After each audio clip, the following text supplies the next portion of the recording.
Mais um vídeo aqui no nosso canal no De Primeira. Já peço para você se inscrever no canal, que é super importante, dar o seu like aqui nesse vídeo, compartilhar o nosso conteúdo, que o De Primeira a gente fala do futebol, em especial o futebol aqui da nossa cidade, futebol, futsal, o esporte, enfim, da nossa cidade aqui de Passo Fundo. O De Primeira tem o apoio da Santa Madre Cervejaria, o Chopp Santa Madre, do meu amigo Fernando, que é delicioso, tem diversas versões do Chopp Santa Madre. Vai fazer a sua festa, vai fazer sua comemoração, confraternização, tem que ser com o Chopp Santa Madre. E a Para Todos PF, apostas esportivas Bet77 com a Para Todos PF, você pode apostar, o link está na descrição do vídeo para você começar a apostar. Já já vem aí os campeonatos estaduais, vem também Brasileirão ali na frente, Libertadores e os esportes americanos também que estão bombando, NBA, NFL, você pode apostar no Bet77 da Para Todos PF. Cleiton Vasconcelos, mais um convidado aqui no De Primeira. Mais um convidado, recebemos Christian Queiroz aqui no estúdio da Seven. A gente está falando hoje, você pode ver aqui, que a nossa decoração é corintiana, porque ele é muito identificado com o Corinthians, o Marcelo Becker, só que além de ser corintiano, ele é passofundense. Antes de ser corintiano, eu acho que ele é passofundense também. Ele é aqui da nossa aldeia, estávamos contando histórias antes aqui, algumas delas impublicáveis, outras não, mas o fato é que... As melhores, né? As melhores, elas não são publicáveis, que pena, né? Bom, Marcelo...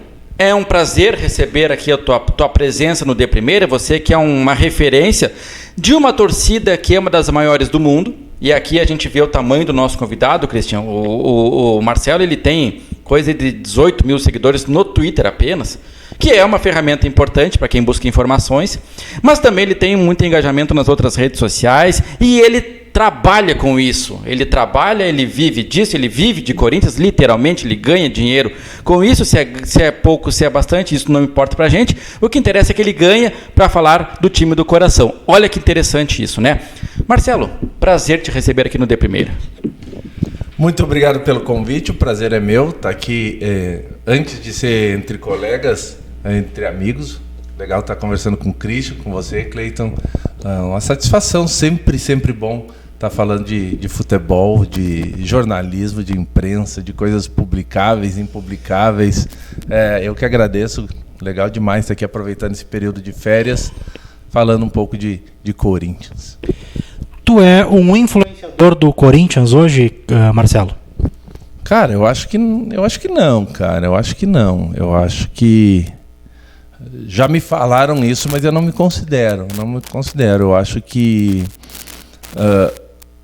a empresa que eu trabalho tem uma projeção muito grande em relação a Corinthians. Então eu acho que eu só entrei num trem que já estava no trilho numa velocidade bem forte. Não acho que eu seja... Acho que a empresa, a camisa, o símbolo, a marca, meu timão, que é a empresa que eu trabalho, ela é muito forte. Então, eu acho que isso que deu alguma projeção em redes sociais, enfim. Eu acho que é mais por isso, não que eu seja... Mas eu tento ser. A gente tenta, né, Cleiton? Sim. Mas e eu acho que viu, Marcelo? Quando tu abre uma caixinha lá no teu Instagram fazendo uma pergunta, e as pessoas perguntam a tua opinião sobre tal jogador, sobre tal contratação, sobre isso e aquilo, e aí tu dá a tua opinião, as pessoas consomem, e tu passa a, de certa forma, influenciar aquelas pessoas, né? Mas como é que é o dia a dia de uma pessoa que vive numa megalópole, como é São Paulo, que trabalha em uma empresa que vive de Corinthians? Como é que é o teu dia a dia, levando em consideração que você vai comunicar para uma massa gigantesca de pessoas? Bom, basicamente, profissionalmente falando, eu apresento em média 3 a 4 programas por dia no YouTube, só sobre Corinthians.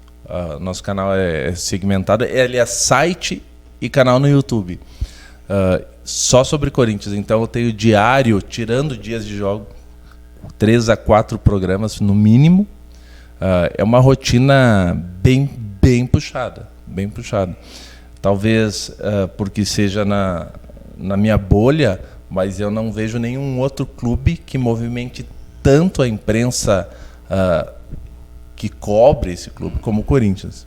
Tipo, eu não sei se é por coincidência ou por estratégia ou não, por exemplo, o período Copa do Mundo do Corinthians foi um terror de notícias e especulações e engajamento, porque o Corinthians desperta muito isso.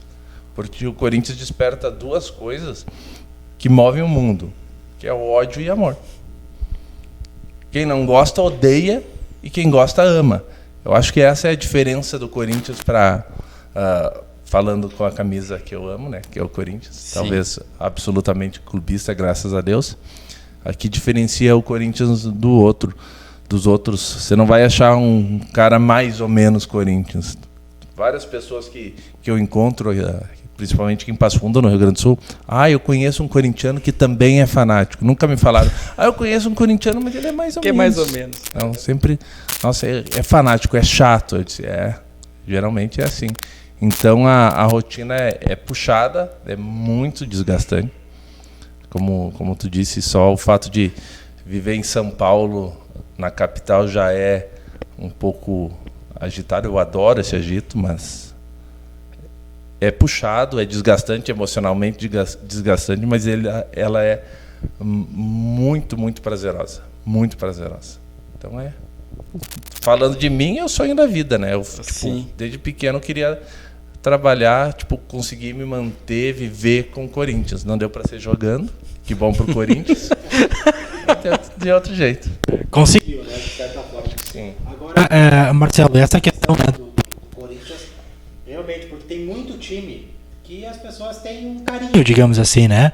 A Chapecoense, acho que apesar da tragédia, mas até mesmo antes de acontecer o que aconteceu, as pessoas tinham aquela coisa, se a Chapecoense vai jogar com outro time lá de fora do país, vão torcer pela Chapecoense. Agora, times de grande massa, como é o Corinthians, não tem, né? É difícil quem não seja corintiano e torça. Nós aqui, Grêmio e Inter, eu não sei como é que os outros estados, né, enxergam o nosso time quando o Grêmio chega numa decisão contra um time de outro país, quando o Inter faz uma decisão contra um time de outro país. Sei lá, o palmeirense, o corintiano, sei lá, o torcedor do Bahia, se eles têm essa... Não, vamos torcer pelos brasileiros. Sabe que, trazendo aqui a minha experiência, né, eu já estava em São Paulo em 2017, que o Grêmio ganhou a Libertadores. Maioria do pessoal que eu conversava de outros times e, torceram pro Grêmio. Era Grêmio e Lanús, torceram pro Grêmio. Então, eu acho que não tem tanto assim. E o Inter, o pessoal mais velho gosta muito do Inter. O pessoal que eu converso em São Paulo. Uhum. Pelo aquele Inter dos anos 70, sabe? Corintiano não, porque o Corinthians perdeu o Brasileiro 76 pro Inter, com um monte de coisa que o Inter fez, que um dia eu falo. Não vou falar hoje aqui, eu falo lá no canal que é do Corinthians. Vocês querem deixar vocês dois discutindo? Não. De 76, 2005. Quem gosta de futebol não tinha como não gostar daquele Inter, sabe? Que era um Inter muito, muito técnico. Mas, falando mais precisamente de corintiano, muita gente fala Corinthians e Grêmio é um pouco parecido, no sentido de time... O Corinthians é o time da raça em São Paulo. Uhum. O Palmeiras, mas é um time já da academia, que é do futebol bonito. E que tu falou antes sobre exemplos de outras torcidas gostarem ou simpatizarem ou terem carinho, ou mesmo em competições internacionais torcerem para outros clubes. Eu sou um pouco mais velho que vocês. Eu lembro do São Paulo do Tele. Muita gente torcia para o São Paulo do Tele ganhar do Milan, ganhar do Barcelona. Sim. Talvez por todo o carisma que tinha o Tele, pela seleção de 82, que não ganhou, enfim. Ou que era um São Paulo que jogava bonito. Mas eu não conheço ninguém que torceu para o Corinthians contra o Chelsea, a não ser corintiano. Uhum. Também porque tem muito da piada, né? Porque daqui a pouco o Corinthians não ganhar do Chelsea significaria pro cara lá do São Paulo, né? Pro torcedor de São Paulo, pro torcedor do Santos ou de tantos outros clubes, a dizer, vocês ainda não têm Mundial, vocês não têm Libertadores. Aquela Libertadores do Corinthians, por exemplo, que o Corinthians ganha do Boca, né? Talvez tenha sido menos comemorada pelas outras torcidas, disparadamente, porque ali caía uma grande piada. Né? Me parece que é por aqui também. E como é que tu lida pessoalmente? Porque como teu carro-chefe, Marcelo, é a internet, como é que tu lida com haters, com odiadores, né, com especialistas de teclado, brigões de tela, como é que faz isso? Eu sou um cara muito tranquilo, muito tranquilo. Então, tem que saber conviver com isso, porque como tem a parte boa de receber elogio, tem a parte ruim. O pessoal exagera muito. Dia que o Corinthians perde, eu faço algum comentário, tipo, vai olhar a minha DM, tipo, já mandaram eu levar jogador do Corinthians para toda a ala feminina da minha família, sabe? Até para minha avó. Leva o Fábio Santos para tua avó. Leva. Né? Tipo, eu tento não... Eu não me afeto com isso, cara. Eu levo numa boa. Quando eu tô com tempo, eu até, tipo, pô, cara, não fala assim. E aí, tipo, todo hater é uma pessoa carente, sabe? Então, se você dá um pouco de atenção, o cara pede desculpa. Tava de cabeça quente depois do jogo. Mas eu acho que faz parte da coisa. O Twitter é um território bem hostil, né? Bem hostil. Mas eu acho que ele leva na boa. E no meu caso, principalmente, a gente recebe muito mais carinho mesmo do que hater. Sempre tem algum que outro, mas tem que levar de boa. E até nós estávamos conversando antes, né, de começarmos a gravação aqui. Tem o lado bom de tu viver do teu time, né? Mas também tem a parte ruim, porque tu sofre com muito mais intensidade uma derrota, né? A gente até falar, o Grêmio perde aqui no domingo, na segunda-feira eu vou pro meu trabalho, eu vou viver outras coisas. O Corinthians perdeu, tu tem que continuar falando do Corinthians, remoendo aquela derrota. O teu trabalho é falar daquilo, tu não consegue virar a chave, né? Isso deve trazer uma dor maior. Basicamente, resumindo numa frase, eu perco no CNPJ e no CPF. Eu ganho Sim. nos dois também. Eu ganho e perco em pessoa física e jurídica. Tipo, só que na pessoa jurídica da coisa, as maiores audiências é o Corinthians muito bem e Corinthians muito mal. Tipo, o Corinthians trocando de técnico ou o Corinthians chegando em final. Tipo, é sempre as maiores audiências do canal. A crise dá muita audiência também. Sim. Mas essa relação que eu acabo tendo Corinthians 24 horas de uma forma muito maçante, muito maçante.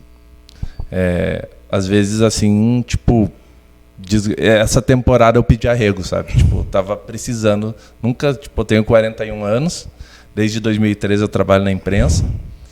Pela primeira vez eu disse, nossa, eu preciso de férias, porque foi uma temporada muito desgastante. O Corinthians tirou nossa alma esse ano. Mas tem isso, como você falou, um exemplo que a gente estava conversando antes, o Corinthians perde a final da Copa do Brasil para o Flamengo nos pênaltis.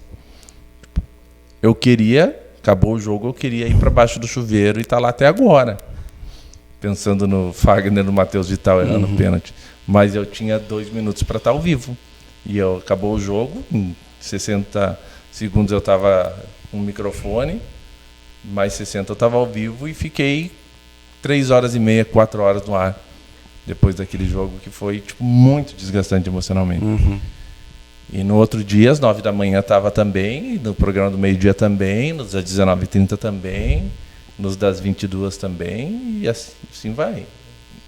A gente, nesse ponto, eu acho que é a única coisa que eu tenho como um asterisco no trabalhar com o Corinthians, sabe? Não te dá folga. O Corinthians não te dá folga. Às vezes eu peço para Marina, que é minha companheira, arruma uma série, alguma coisa, porque senão eu tô só ligado em Corinthians. E desgasta demais. Porque tu tens alguns fatos que daqui a pouco não é o Corinthians em campo, mas é uma contratação que vai refletir aqui, não sei o que, vai trazer, de certa forma, lá alguma coisa que vai envolver teu time, né? No fim das contas, isso. O cenário político do Corinthians, a política brasileira é fichinha perto do que é o cenário político. Também tem isso, né? Também, né? É nada o que é os bastidores da política corintiana. Lá em São Paulo fala, quem cobre uma eleição no Corinthians pode cobrir eleição presidencial tomando água de coco. Sim. O que acontece nas eleições do Corinthians. Não, é de fato, por tudo aquilo que a gente observa também, né? Mas, Marcelo, como é que alguém que tem raízes aqui no Rio Grande do Sul, tem parentes em cidades, não apenas Passo Fundo aqui, que é onde estamos falando, que tem família que torce para um time, para Grêmio, enfim, e como é que esse alguém vira um corintiano tão identificado a ponto de passar a viver com isso, morando lá perto do estádio, vivendo disso? Cara, o meu pai é gremista, bem gremista, meu irmão também, meus sobrinhos também, todo mundo lá em casa é gremista, tirando minha mãe. E desde pequeno, o pai sempre comprou camisas de times para nós, para mim e para meu irmão. Menos do Inter. Do Inter ele não comprava. Mas, dos 4 do Rio, dos 4 de São Paulo, em 86 a gente tinha camisa da Argentina. Na Copa de 80 o pai sempre comprou. Anos 80 a gente tinha camisa do Inter e do Milan. E eu, desde pequeno, gostei muito do símbolo do Corinthians. Adorava o símbolo do Corinthians. Muito, tem um aniversário meu de 3 anos, camisa do Corinthians. Daí o aniversário de 4 anos eu estava com a camisa do Corinthians. E eu sempre gostei muito do símbolo do Corinthians. E só queria usar aquela. Não queria usar outras. E aí ela ia ficando pequena, eles tinham que comprar de novo. E aí o pai assinava a revista Placar também. Sim. E que vinha, na última página da Placar, vinha os escudos de futebol de botão. Isso. Esse aqui é mais profissional, certo. Simplesão. Só que aqui em Passo Fundo, isso eu estou falando em 1985, só tinha do Inter e do Grêmio. Aí o que eu fazia? Eu comprei, um do Inter, do Grêmio, acho que até do Inter, porque do Grêmio meu irmão ficava. Tirei o escudo do Inter e botei o do Corinthians. Fiz um time do Corinthians para mim. Porque eu gostava do Corinthians. Aí em 80, se eu não estiver errado, em 88 foi a primeira vez que teve que transmitiram a Band, canal Bandeirantes aqui para Passo Fundo. Tá. E até aí eu escutava Corinthians depois da meia-noite por rádio, sabe? Pegava a Rádio Globo. E aí que meu pai falou, eu e teu irmão, a gente é do Grêmio. Se você quer ser do Corinthians, tem que ser para sempre. E aí eu respondi, eu já sou. E aí no primeiro ano que teve Band aqui em Passo Fundo, o Corinthians foi campeão paulista. Foi o primeiro campeonato que eu acompanhei do Corinthians, foi em 88. O Corinthians foi campeão paulista contra o Guarani, gol do Viola de carrinho, que ele tá com 2 camisas. Que ele faz o gol, o Viola tinha 18 anos. E aí, foi muito auxiliado pela Bandeirantes, que chega aqui, porque daí o Corinthians ganha 88, ganha em 90. Sim. Com esse cara da camisa aqui, o número aí de trás. Então foi o símbolo, a liberdade que meu pai me deu. Sim. Quer ser, seja, mas é para sempre, então beleza. Band, acho que de tudo um pouco, sabe? Mas se for responder uma coisa, o símbolo. Símbolo diferente, eu olhava todos os outros clubes que nem entendia por que tem âncora, remos, por que o Corinthians tem. Porque é o Corinthians. Pronto. É isso aí. Marcelo, e voltando um pouquinho ao teu dia a dia ali, né, o teu trabalho, como é que é a relação com o clube em si, com os jogadores? Como é que você faz a cobertura? Vai acompanhar treino? Participa das coletivas? Como é que é a tua relação com o clube? Esse ano ela foi um pouco diferente porque o técnico, que eu não vou falar o nome aqui, um técnico português que não merece ter o nome citado, porque pessoas sem caráter a gente não... Que apareceu bem faceiro esses dias. Foi apresentado, né? Chegou no outro clube. Aqui. Parece que o pessoal ficou bem lá na casa dele. Ficou. Fora da casa dele também ele mantinha um pessoal bem, dizem. Mas... ele fechou tudo, sabe? Essa temporada o Corinthians a gente não teve acesso a treino, coletiva só dia de jogo, aquela clássica pós-jogo, alguma que outra pontual durante a temporada, mas se não tudo muito, muito fechado, muito fechado. O Corinthians passou a não divulgar relacionados para a partida. Corinthians, sabe como a gente descobria relacionados para a partida? Com um repórter na frente do hotel. Para ver quem Aí os que jogos saía. fora a gente conseguia. Ficava alguém filmando, a gente, tá. Não foi esse. Lesionados, o Corinthians divulgava apenas 1 hora antes do jogo. A Renato Augusto não apareceu na escalação, nem no banco. Por quê? Tinha a escalação oficial 1 hora antes do jogo. Isso. 10 minutos depois o Corinthians largava um boletim médico. Muito fechado foi esse ano. Esse ano foi um ano bem... Esse ano eu digo 22. Muito, muito difícil de trabalhar Corinthians nesse sentido.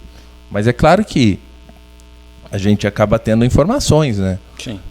De gente que trabalha lá, cada um dá as fontes. Mas num cenário normal a gente tem participa de coletivas, participa de eventos do clube, ou mesmo na cobertura de jogos. O Corinthians cede um espaço muito bom para a imprensa de zona mista pós-jogo. Então tem o técnico dando a coletiva, mas lá na Neoquímica Arena tem um espaço muito grande de zona mista, que aí você consegue fazer um trabalho que te rende muita coisa, que todos os jogadores passam por ali. Nem todos param para falar, mas a maioria para. Então você consegue ter um contato legal nisso. Agora, para a temporada 23, com um outro técnico, eu acho que vai ser um pouco mais aberto. Sim. Tá? Um pouco mais aberto. Mas quanto a esse contato é tranquilo. E quanto a contato com os jogadores, os que eu tive até agora, todos... Quanto maior o cara, mais fácil de lidar. Quanto maior o cara, mais fácil de lidar. Eu entrevistei o Renato Augusto, um cara, tipo, um papo maravilhoso, sabe? Daqui a pouco um cara que subiu ontem da base era mais difícil. Sim. Mas geralmente é assim, tipo...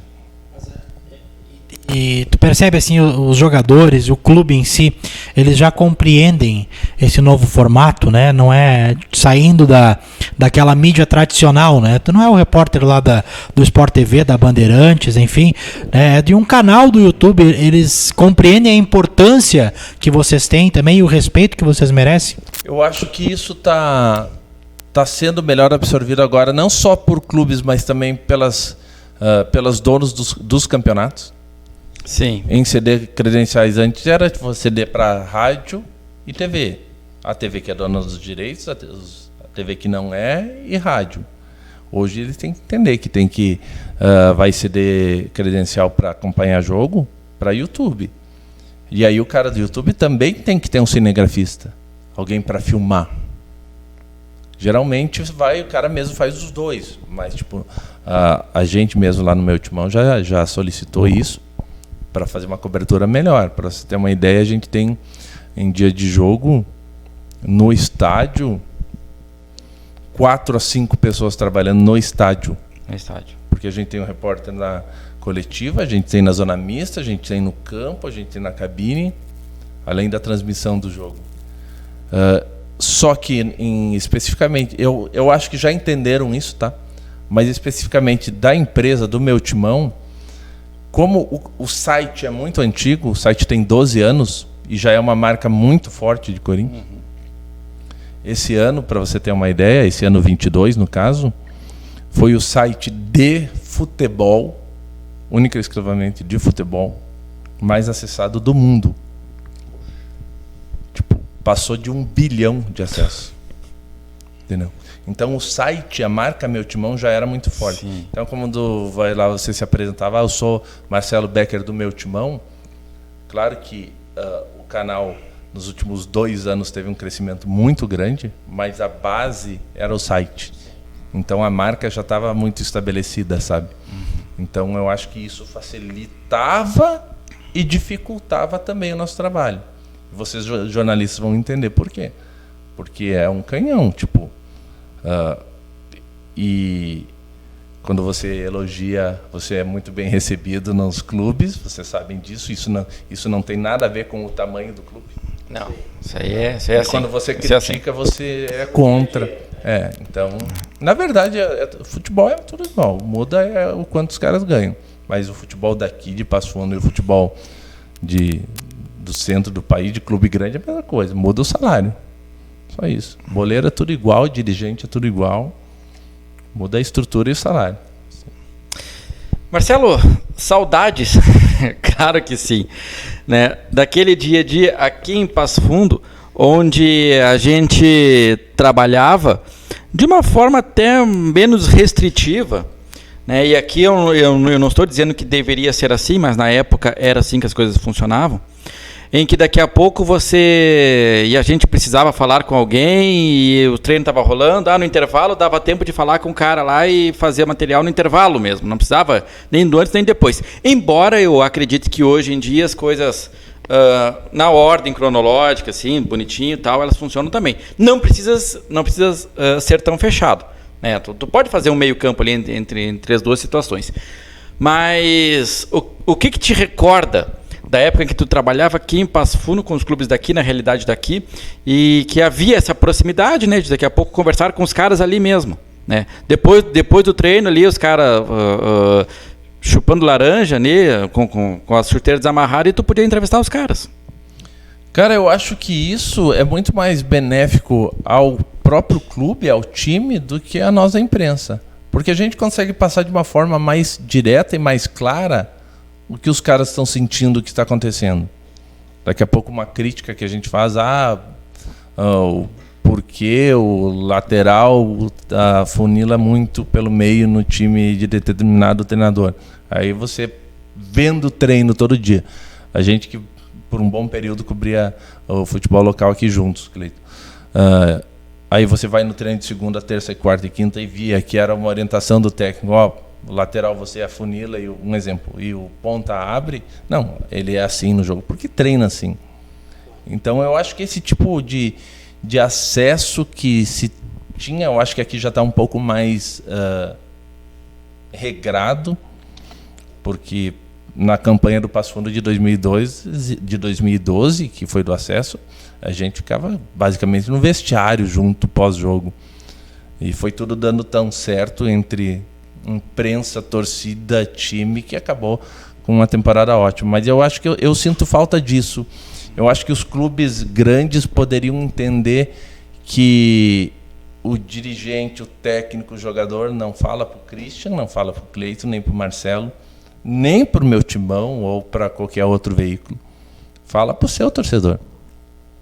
Quando o cara vai dar uma explicação do porquê ele não escalou o Renato Augusto no primeiro jogo da final da Copa do Brasil, não é para mim. É para os mais de 30 milhões de corintianos. E eu acho que isso é que o mundo do futebol é muito de futebol de alto nível, é muito fechado, os caras vivem numa bolha, fora de uma realidade que não é que a gente vive, tanto por grana quanto os caras não sabem amarrar o calçado. Alguém bota o pé, alguém amarra. Então é muito, muito fechado. Eu acho que essa proximidade os clubes poderiam trabalhar melhor com isso. Acho que ia ser melhor para eles. Para eles. O clube que precisa do público. Claro que a gente, jornalista, também. Mas o público precisa. O clube precisa. Isso aí, para mim, de treino fechado, só treino fechado, coletivo lá de vez em quando, tudo isso é um distanciamento do torcedor com a realidade do clube. O produto final de um clube é ser campeão, ok, mas é ser campeão para quê? Para agradar as suas centenas, dezenas, milhares, né? Enfim, seja lá o número de torcedores que esse time tiver. Então, quanto mais informação esse torcedor tiver do seu time, mais coisa ele vai consumir, mais tempo ele vai consumir, mais likes ele vai gerar, porque isso é dinheiro hoje, né? Mais tempo ele vai estar ali consumindo aquele time, mais interesse ele vai ter, né?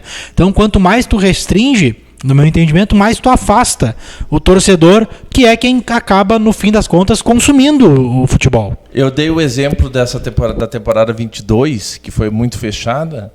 A temporada mais vitoriosa da história do Corinthians, não é um momento, talvez, para os outros, o Corinthians não está nem aí para isso, falar do professor Tite. Sim. O Tite escalava o time na coletiva da véspera. Nunca escondeu o time. O Corinthians, tinha um desfalque, ele não vai sair, o William vai entrar o Romarinho. O Tite, no período mais vitorioso da história do Corinthians. O último Brasileirão do Corinthians também, 17 com o Carille, era a mesma coisa. Não, claro que não tem um modelo, aí vai ganhar se abrir ou não vai. Não é isso que define, mas eu também acho que fechar demais acaba mais. Até porque quem trabalha no meio sabe quanto. Os caras do meio, os caras que trabalham em clubes, o cara que é lá do Grêmio, do Inter, do Coritiba, do Atlético, do Corinthians, do Flamengo.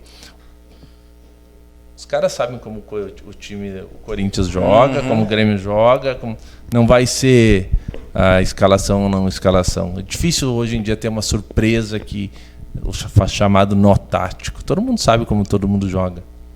Não, eu acho que poderia ter justamente para trazer mais o torcedor a consumir coisas do clube, como você falou. Tipo, rede social, isso aí tudo é grana, tudo é dinheiro. E o clube não faz isso. Qualquer outro cliente de qualquer outra coisa que fosse tratado como o torcedor de futebol é tratado, cara, abandonaria. Abandonaria. Também acho. A diferença é o amor. É a paixão. É a paixão, né? É isso aí. Bom, a gente fala, Marcelo, que daqui a pouco o futebol ele é muito restritivo hoje em dia, ele tem e aí que eu gosto de pensar que ele é organizado, que ele não é desorganizado, né? Nesse sentido, claro que a restrição demais também ela extrapola. E nesse contexto tem a figura aqui, a tua figura, a minha figura, a figura do Christian e tal, e tem a figura lá dos jogadores, né? Dos atletas e tal. E que daqui a pouco a gente tem que ter uma separação entre, eu vou ser amigo do cara, não vou ser amigo, mas eu vou ter o respeito ao trabalho dele, ele vai ter respeito ao meu trabalho, mas também não vai ser amizade. Como é que tu trabalha nessa situação, sendo que as figuras, os teus objetos de trabalho, por vezes eles podem vir a ser teus ídolos. E aí como é, né? E aí que eu vou ter que identificar o Cássio, por exemplo, né, que é um jogador multicampeão pelo Corinthians, que ele pode ser teu ídolo daqui a pouco, não sei se é ou não, mas que daqui a pouco ele vai ser também a tua fonte, o teu objeto de trabalho. Como é que fica essa relação? O Cássio até tem algo a mais, é muito meu. Para mim, o Cássio é o maior jogador da história do Corinthians. Sim. E eu tive a sorte de trabalhar na biografia do Cássio. Isso. Então, já tinha essa antes de eu trabalhar no meu timão, cobrindo o Corinthians diariamente, eu trabalhei na biografia oficial do Cássio. Então, tem essa relação. Eu acho que, tipo, de todos os jogadores que eu já parei na frente, eu parei e olhei e eu sempre faço isso. Pô, é o Cássio, cara. O Cássio é diferente, sabe? Mas ele é uma pessoa, ele não é muito aberto, ele é bem feito. É bom de conversar com ele, é bom de entrevistar ele, mas ele é um cara um cara mais fechado, mas não é boleirão. Não é o boleirão. Tá. Mas eu acho que dá para fazer esse tipo de trabalho bom. A gente tem que ter, quanto profissional, a gente tem que saber separar isso, porque muitas vezes eu vou lá criticar o meu ídolo. Vou dizer, pô, o Cássio falhou, entendeu? O Renato Augusto não está bem, merece sair, merece ficar no banco um pouco. O Fagner, jogadores tipo dos principais do Corinthians nos últimos anos. Então a gente tem que saber e se policiar mesmo, sabe? Tipo, você eu fiz jornalismo porque eu sou corintiano, porque o meu sonho era trabalhar com o Corinthians, por isso que eu fui fazer jornalismo. Mas eu amo jornalismo. Uhum. Eu faço jornalismo. E o jornalismo, sendo corintiano e fazendo jornalismo, me permite torcer para o Corinthians, mas não distorcer coisas porque eu sou corintiano. Então, a gente tem que se policiar, a gente tem que se lembrar dos períodos de banco de escola mesmo, para ter essa relação bem definida. E quanto ao trato com os caras, com os jogadores, da mesma forma. Até essa temporada aconteceu de eu ganhar uma camisa de um jogador do Corinthians, autografado. E porque é um cara que, tipo, ele assistia os programas e eu sempre pedia, ele não era titular, e eu sempre dizia que ele tinha que jogar. E aí, sei lá, a gente acabou trocando ideia, ele disse, vou tirar uma camisa. Até que ele achou que ia embora e não foi. a gente pensa, pô, vou aceitar a camisa do cara, o que o público vai pensar? Você elogiava ele porque ele te deu a camisa. Sim. Os caras pensam isso. Mas aí é você que tem a sua consciência tranquila e falar com... Principalmente, tem jogador que cobra, pô, eu te falo, tá me criticando, eu também tô te elogiando. Ou você falou, principalmente quando a gente recebe alguma informação de fonte que não é oficial do clube, que não gostariam que fosse publicada. Aí você, tipo, o furo no jornalismo é o nosso gol. Sim. Aí você pergunta se o cara, tipo, se tivesse a oportunidade de você fazer um gol domingo, você não vai fazer? Você tem que tentar fazer ele entender como que funciona a sua profissão. Por quê? Porque essa notícia é o meu gol. É o meu gol. Seria você em campo chutar para fora, não. Eu recebi esse passe aqui, mas eu chutava. Então mas é fácil de trabalhar, cara, com os jogadores. Eu acho que é tranquilo, os caras estão acostumados. É muito daquelas declarações prontas também, sabe? Sim. Poucos conseguem, são mais incisivos falando, mas demais. E Marcelo, como é que tu trabalha, como é que é a cobrança no teu canal, né? Nós tivemos agora a contratação do Luis Soares por parte do Grêmio, e eu vi assim, eu percebi no Twitter desses influenciadores, desses canais aí voltados ao torcedor gremista, cara, era um show de informação para tudo que era lado, sabe? Como é que é para ti isso, assim? Essas duas questões. De tu correr atrás, você tem essa cobrança de ser o primeiro a divulgar, de fazer o quanto antes, e como que é para vocês também se diferenciar no meio de tanta coisa, porque tem muito caça-clique, tem muita fake news, tem muita pegadinha, que é só para caçar o clique mesmo, e como é que um perfil sério, né, comprometido com o jornalismo mesmo faz no meio de tudo isso? Cara, a gente tem uma regra que mais importante que dar primeiro a informação é dar a informação certa, sabe? Então tipo, isso sempre é muito, muito checado.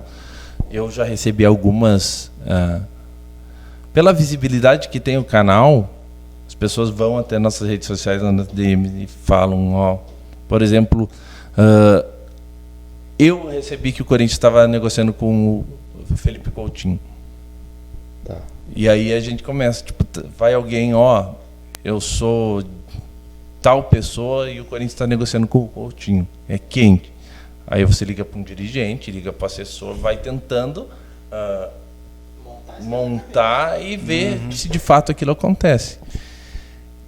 Então tem que ter muito esse cuidado, porque a gente é uma referência em Corinthians que as grandes emissoras do Brasil olham o nosso trabalho para se pautar, ao mesmo tempo são nossos concorrentes também, mas esse cuidado por ser uma marca que é referência de Corinthians tem que ser o grande desafio, de não cair nisso pela audiência, pelo clique, pelo like. E você concorre com gente que não está nem aí para a ética jornalística. Se os caras botam na thumb do YouTube lá, fechado, craque assina com o Corinthians. Tipo, não tem nada. Então, esse é o grande desafio. E eu acho que é o desafio de todo jornalista, independente da área, se for esportivo ou não, né? A informação certa. Mas hoje em dia é a primeira informação e depois vão corrigindo ela. E eu não gosto disso, embora a gente faça muito conteúdo ao vivo e as coisas vão chegando durante, tem que apurar durante. Eu caí no caça-clique hoje. Veio lá e ele é uma empresa séria, não vou citar o nome aqui, mas era uma grande emissora. Colocou lá, surpreendente. Silvinho assina, seleção surpreende e anuncia Silvinho. Pô, só um pouquinho, né? Da Albânia. Como assim? Aí eu entrei lá, Albânia. Poxa, mas a chamada ali na rede social dava muito a entender que poderia ser a seleção brasileira. É óbvio que por conhecer, por estar no meio, eu sabia que não era, né? Mas tu fica naquela... o cara que não é... Sim. Você é jornalista, mas o cara que não está o dia inteiro ligado nisso, ele só vê no celular dele e entra. E aí já é o acesso. Eu fiquei curioso para ver qual seleção que ele tinha. Acabei entrando, né? E também, se ele coloca lá, Silvinho é anunciado como novo treinador da Albânia, os cliques caíram pela metade. Para menos que isso. Ou de repente corria o risco do cara nem clicar para ver qual era. Ele só ia estar ali, seleção. O leitor de título. A seleção. Então é a seleção. Eu vi lá, tava lá, né? Isso acontece muito lá, que o nosso portal, meutimão.com.br, aí o pessoal lê a chamada da matéria e assiste o canal. Aí, por exemplo, o Corinthians aceita ceder a Robert Renan para o Zenit para ficar com o Yuri Alberto. Mas o cara não leu a matéria, ele não viu que na matéria tem quantos % o Corinthians tem do Robert Renan, zagueiro de 19 anos, canhoto, capitão da seleção sub-20. O quanto o Corinthians vai pagar pelo Yuri Alberto, quanto tempo de contrato vai ser. Os caras não sabem nem a idade do Yuri Alberto. Tem os dois lados. Tem que vender mesmo porque tem que ficar com o Yuri, ou o Corinthians sempre faz isso e dá seus jogadores de graça. Então, o leitor de título é complicado. E outra, o torcedor adora ser iludido. Sim. Abre agora uma live, tipo, Cristiano Ronaldo desiste de ir para a Arábia e está perto do Timão. A gente bota no meu Timão, se a gente põe esse título, a gente abre com 10 mil simultâneos. Porque o torcedor adora ser iludido. Que loucura, né? Adora. Sabe que não é real, mas ele vai lá. Mas ele vai, né? É a esperança. Bomba. Messi desiste de Paris e está indo para Itaquera. Os caras adoram isso. Foi visto se matriculando. A mulher do Messi é vista se matriculando. Isso aí é um clássico da imprensa gaúcha, né? Isso é um clássico da imprensa gaúcha. E tem muito a ver com o Nilmar, uma vez que ele estava numa dessas tantas indas e vindas, de vem pro Inter e não vem pro Inter. E aí surgiu lá que a mulher do Neymar tinha sido do Nilmar, tinha sido vista se matriculando na PUC. E aí essa era a manchete, né? E aí, então, a partir disso, olha, se ela está aqui é porque ele vem também. O Nilmar que jogou muita bola no Corinthians, mas um segredo não, uma dica para jornalista, setorista de clube, segue o Instagram das esposas dos jogadores. Sim, ali tem muito conteúdo. Sim. Principalmente... Tem indicativo, né? Alguém sabe...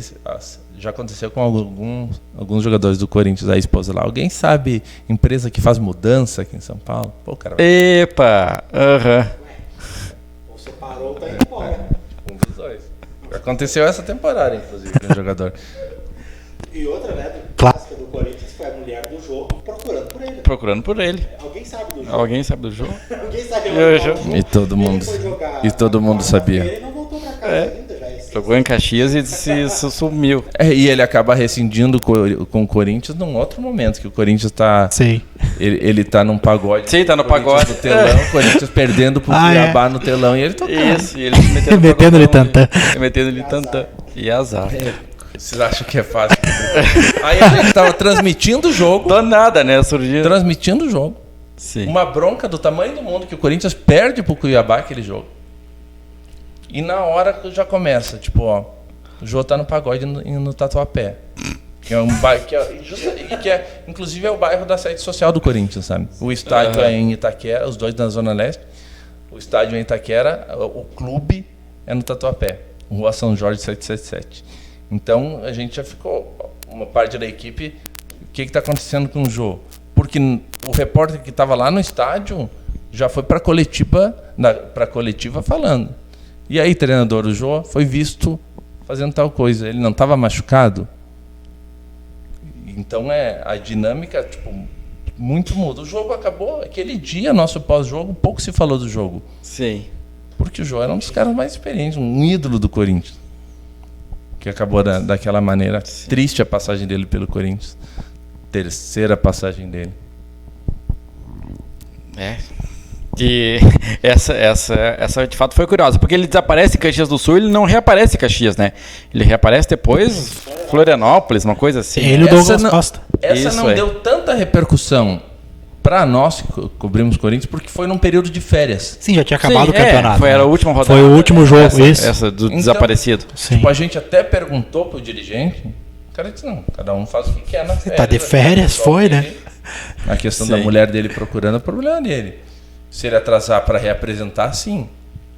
Então até essa não repercutiu tanto como essa dele no horário de jogo do Corinthians, que ele estaria com o tornozelo machucado, que estava lá no Mas é que pra tocar instrumento é com as Não, mãos, é né, a mão, cara? né? Não é o O tornozelo. pessoal também não tem paciência. Não, e o que pegou não foi nem ser na hora do jogo. Na hora do jogo Sim, e um jogo é. perdido O ainda. jogo perdendo. É. Se ganha, tá de boa. A torcida do Não. Corinthians teve muita boa vontade com o João. Sim. Porque é de lá, o João é do bairro do estádio.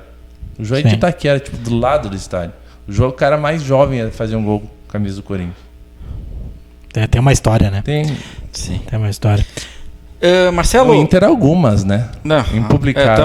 Também certo. impublicável, né? No período dele de Foi Beira-Rio. uma bela passagem. Foi. E bom jogador, atacante alto, jogador. canhoto, Canhoto, né? Com valências importantes. artilheiro de título de Libertadores pelo Galo. Aham, Sim, Artilheiro de Corinthians, campeão brasileiro. Isso. E o Jô tem isso também, porque ele consegue juntar uma turma, né? Tipo, ali no Corinthians, era ele, no Galo, ele e o Ronaldinho Gaúcho, cara. E dá certo, né? Dá certo. Dá Deu certo. E depois começa a aparecer detalhes da vida particular dele e tal, e a coisa meio que descamba, né? E filho pra lá, filho pra cá, mas enfim, deixa assim. Marcelo, como é que tu assimila o fato de que muitas vezes o meu timão ele passa a pautar os outros veículos? Tu disseste aqui que daqui a pouco eles falam de vocês, mas eles, ao mesmo tempo, eles são concorrentes, né, em muitos aspectos, mas também eles se pautam a partir do trabalho de vocês. Como é que tu assimila isso? Com grande orgulho, né? Com grande orgulho. O nosso trabalho ser referência tanto para canais de televisão, Sport TV toda hora, segundo site Meu Timão, segundo canal Meu Timão. Acho que isso é resultado de um trabalho muito sério feito há um bom tempo já, como eu falei, mais de 10 anos. Porque até você conseguir chegar nesse nível que todo mundo sabe que é um site, um canal, uma empresa só de corintianos e ter essa credibilidade de pautar, porque se a gente ir lá na raiz da coisa, é algo feito por torcedores. Claro que torcedores jornalistas. Sim. Mas é por torcedores. E isso acaba... Eu acho que isso é como um prêmio para a equipe do Meu Timão, esse reconhecimento de outras emissoras ao trabalho sério do Meu Timão, tanto do site quanto do canal. Porque ao longo desse tempo todo, e a gente é absolutamente livre para criticar, elogiar e fazer o jornalismo que tem que ser feito, sabe? Então, isso acaba sendo um prêmio para a gente. Muitos colegas de outras emissoras entram em contato, perguntam mesmo se o que está acontecendo, e acho que é um grande prêmio para a equipe, sabe? Ser referência em um clube tão grande, num centro tão grande, algo que movimenta tanto dinheiro e acaba sendo olhado por concorrentes de emissoras tipo Globo, Sport TV, Band, enfim. A impressão que eu tenho, a minha visão é de que o público realmente consumidor desse tipo de conteúdo, ele já é um público crítico, que ele consegue entender, né? Porque eu vi assim também, agora já nem tanto, né? Mas principalmente por parte da mídia tradicional, uma questão, mas o cara que faz jornalismo identificado com o clube, ele não vai falar mal do clube, ele não vai fazer a pergunta que vai doer pro técnico, né? E isso a gente está percebendo que isso acontece, e o torcedor, o consumidor, ele sabe qual é o canal que faz isso com seriedade e qual é o canal que está ali só para passar pano ou só para criar tumulto, só para complicar a vida, porque vai gerar engajamento. Tá meio que acontecendo o contrário, né? O canal segmentado é o que faz a pergunta que às vezes o grande canal não faz, a grande imprensa não faz. Então tá meio que acontecendo o contrário. Mas se você me perguntar o que eu atribuo ao crescimento do YouTube, no geral, assim, principalmente falando de futebol, cobertura de clubes, eu acho que é essa capacidade da gente conversar com quem está nos assistindo na hora. Sim. Tipo, eu falo aqui que o Victor Cantillo é o príncipe da Colômbia e tinha que jogar no Corinthians, o cara que é, tipo, ó, cala a boca, Becker. Tipo, ele me manda na hora e eu leio ele, disse, ó, o Christian disse cala a boca, Becker, porque eu falei do Cantillo. E aí, Christian, quem tem que ser o volante, então? Ah, tem que ser o Fausto Vera e o Maicon. E aí já vem o Cleiton que está no chat, ó, Christian, que Fausto Vera e Maicon, tem que pôr alguém da base, tem que ser o Du. Eu acho que esse é o segredo. Sim. Esse é o segredo. Tipo, o YouTube é muito mais rádio do que TV.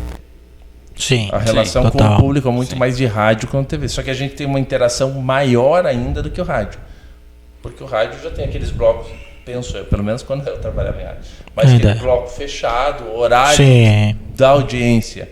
E a gente tem total liberdade para interromper qualquer comentário. Eu acho igual a mensagem do Cleiton sobre tal coisa. E o rádio até tá soltando um pouco mais, assim, né? Tá perdendo um pouco daquela formalidade que se tinha. E a internet não tem. E eu acho que o público procura isso também, né? Procura o torcedor, principalmente, procura o cara lá que fala a língua dele. Sabe? Que não fica lá enfeitando para dizer que o goleiro falhou na saída do gol lá e tomou um gol. O cara que tá feliz quando ganha igual ele, e o cara que tá puto quando É isso aí. ele. É isso aí. Que vai xingar. É que vai xingar, é isso aí. Né? Se tu criticar ali com xingamento, melhor ainda, porque é aquilo que o cara tá fazendo em casa também. Aí vai muito do perfil de cada comunicador, né? Mas é isso mesmo. Mas aí o perfil tu tem também na mídia tradicional, né? Sim. Tipo, lá no nosso canal tem, tipo, eu sou lá, todo mundo me chama de Becker pra audiência, mas eu sou o Becker. O Becker é de um tipo, o Vessone é outro, aí o Faraldo é outro, a Beatriz é de... Então cada um tem o seu estilo de comentar, então acaba atingindo todo mundo. Bacana. Então eu gosto dessa dinâmica que tem com o público. Tanto que a gente tem um programa 1 hora por dia, mais ou menos, que se chama Respondendo ao Chat. Não tem pauta nenhuma. Liga a câmera, eu estou na frente com o microfone, eu só vou conversando com mensagem que tem. Só com... E aí é bem aleatório. Pode ser sobre o Corinthians, não. Os caras perguntam de música. Que música você gosta, Beck? Eu gosto de Oasis.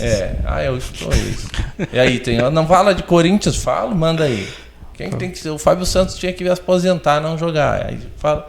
E é uma hora disso. Uma hora disso.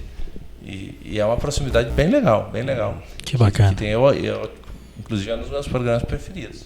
Sim. Porque aí tu consegue expandir também, né? Tu consegue trocar esse outro tipo de ideia também com quem tá do outro lado. E Marcelo, o pós-jogo, já que é uma grade que não existe, né? Porque tu não tem aquele compromisso de logo ali, como é que vocês determinam até quando vai? Normalmente 3 horas. 3 horas e meia. Mas como você falou, dependendo... Por exemplo, Internacional e Corinthians no Beira-Rio, Rafa Ramos e Edenilson. Sim. A gente foi até a última pessoa a sair do Beira-Rio. Sim. Entendeu? Eu ia falar, nesse jogo, o meu timão era a única empresa com alguém novo. Claro que a Globo tinha, mas tinha o pessoal da RBS Porto Alegre. Sim. A Band tinha os caras, mas de São Paulo era só nós. Sim. Então, 90% das viagens sim a gente manda a gente. Pelo menos dois. Então a gente tem essa facilidade de não ter o compromisso de encerrar o nosso pós-jogo tal horário. A gente pode estender. Mas normalmente o pré-jogo começa 3 horas e meia antes. Uau! Aí a gente vai dividindo a escala na equipe. Mais ou menos nunca fica no pré-jogo mais de 1 hora e meia uma pessoa no ar, sempre vai trocando. E o pós-jogo aí depende muito do quanto tempo vai demorar a coletiva. A gente transmite a coletiva ao vivo também. A gente faz coletiva e zona mista. Acaba o jogo, comenta do jogo até começar a coletiva. Corta para a coletiva, sai da coletiva, vai para a zona mista, aí volta para quem está no estúdio ou lá no estádio mesmo, para falar sobre a repercussão de entrevistas e etc. Eu não sei se é minha ou o que, mas me parece que a imprensa tradicional de São Paulo e Rio de Janeiro, eles não fazem tanto isso, né? Parece que aqui no Rio Grande do Sul, essa questão de coletiva pós-jogo do técnico, o comentário sobre a coletiva, me parece que aqui é mais forte. Quem faz muito lá, as rádios até fazem, sabe? Mas o Milton Neves tem um pós-jogo muito forte lá, sabe? Na Rádio Bandeirantes. É uma marca bem forte que ele tem. Mas até por questões comerciais mesmo, como o Cleiton falou, a rádio tem a grade de programação que está lá definida. O jogo acaba 23h45, até a 1 é o pós-jogo da rádio, para liberar funcionário, enfim, e cumprir os compromissos da rádio. Nós, como ser um canal, tipo, a gente vai, se tiver gente falando, a gente fica emenda com o programa da manhã. Não tem problema nenhum. Então eu acho que isso acabou facilitando bastante para quem é segmentado. Sim, sem dúvida. Tirando o Corinthians, tá? O Corinthians não está jogando, nada está acontecendo com o Corinthians. Como é que tu vai consumir futebol? Tu, pessoa. Como assim? Qual mídia? Não, geral. O que tu assiste? Geral, tu vai assistir futebol? Tu gosta de assistir qualquer futebol que tá passando. Tu procura a FGTV pra assistir a Segundona Gaúcha aqui, ou tu prefere assistir o... Fiz isso na copinha. Fiz isso na copinha. Uhum. Mas eu sou, tipo, absolutamente viciado em futebol de qualquer nível. Sim. O meu pai tinha time na Várzea, eu nasci no time da Várzea aqui em Passo Fundo. Então eu gosto de futsal, gosto muito também. Vou muito em jogo de futsal do Corinthians, aliás, campeão da Liga Nacional de Futsal. Exato. Quando ninguém esperava, o ano que o Corinthians investe pouco. Um jogador que passou aqui pelo Passo Fundo Futsal, o Levi, né? Falei com ele lá. O Levi. E atropelamos o Erechim na final. Coisa linda. Foi. Então eu consumo todo tipo de futebol. Gosto muito de futebol europeu, gosto muito de segunda divisão, gosto muito de campeonato estadual. Talvez eu sou dos últimos que gosto. Eu adoro o campeonato estadual. Então, futebol é minha vida desde sempre, qualquer nível, Quando eu tô de folga, eu tô vendo futebol. Então Que massa. É assim. E pra gente encerrar 2023, Corinthians como é que vai ser o 23 pro Corinthians? Vai ser complicado, cara. Vai ser complicado. O time é bom, mas o grande ponto de interrogação é o técnico. O Corinthians vai ter um técnico que ele nunca foi técnico, que é o Fernando Lázaro. Era auxiliar do Tite O Fernando Lázaro, ele tem 20 anos de Corinthians. Ele era do Cifute, do Centro de Inteligência do Corinthians, que buscava jogadores para contratar. Depois ele foi analista de desempenho, depois ele foi auxiliar do Mano no Corinthians, auxiliar do Tite no Corinthians, auxiliar do Silvinho também no Corinthians. Aí ele vai com o Tite para a seleção brasileira e ele vai ser o técnico do Corinthians. Esse é o grande ponto de interrogação no Corinthians. O time é bom, eu acho que ainda atrás do rival do Corinthians e do Flamengo, mas o time é bom. O problema talvez seja o elenco ou aí algumas posições carentes. O Corinthians não ganhou título em 22 porque sofreu muito com lesões. O Corinthians sofreu muito com lesões. O Corinthians teve a época da temporada, boa parte da temporada, que estava sem o Fagner, sem o Paulinho, sem o Renato Augusto, sem o William e sem o Maicon.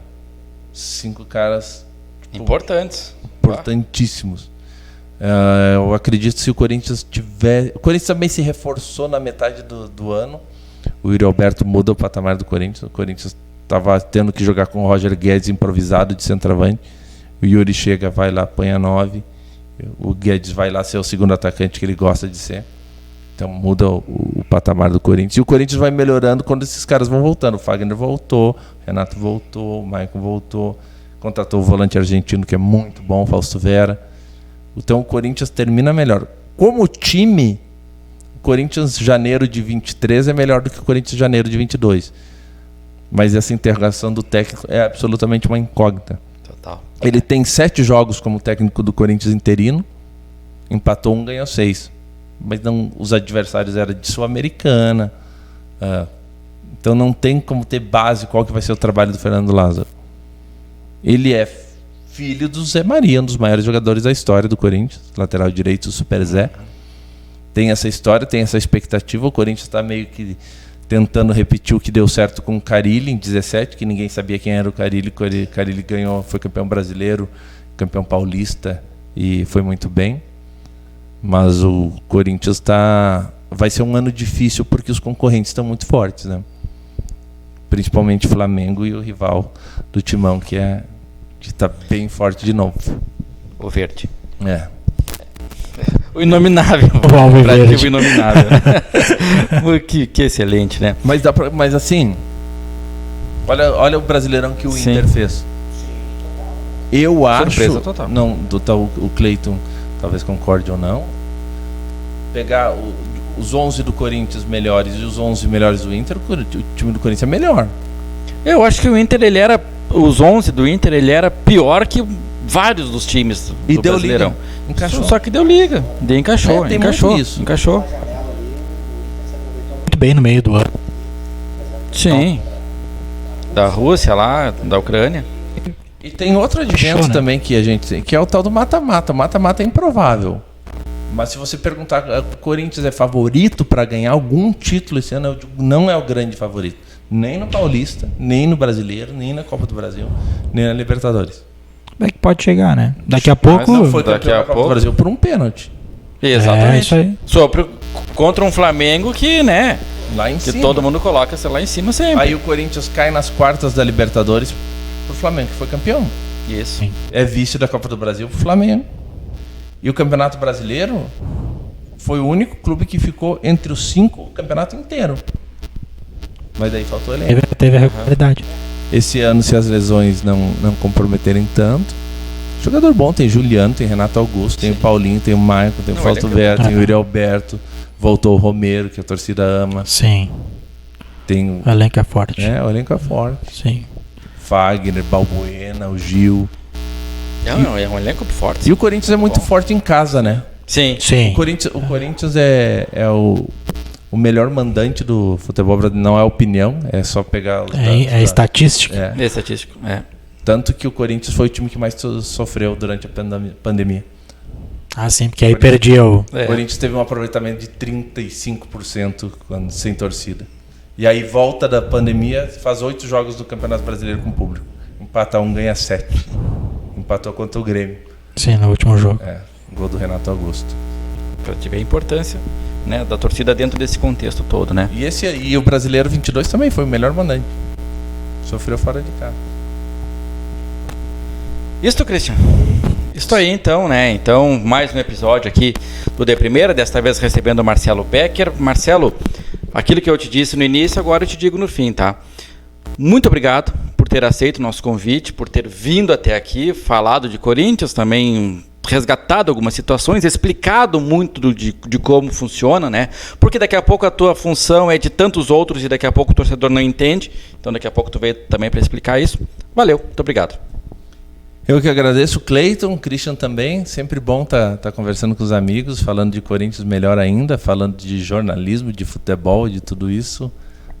Muito bom estar aqui na região que eu nasci. Sinto falta daqui, mas meu lugar é São Paulo e de lá não volto. Só saio de lá para morar no céu, como diz o Milton Neves. Obrigadão, Alexandre, mais uma vez. Gente, se inscreve no canal, esse mais um papo aqui no nosso De Primeira. Procura também as redes sociais dos nossos parceiros aqui, dos nossos patrocinadores. De Primeira PF, o Bet77, apostas esportivas. Tá o link aí na descrição para você começar a apostar. Santa Madre Cervejaria, também tá o link no Instagram para você ir lá. Você pode baixar o aplicativo para pedir chopp, pedir delivery aí da Santa Madre. E também agradecer aqui a Seven Design, que é o local onde a gente grava os nossos vídeos do canal, grava os vídeos do De Primeira. Em breve, mais um vídeo, mais uma entrevista, mais um bate-papo aqui no nosso canal. Até lá!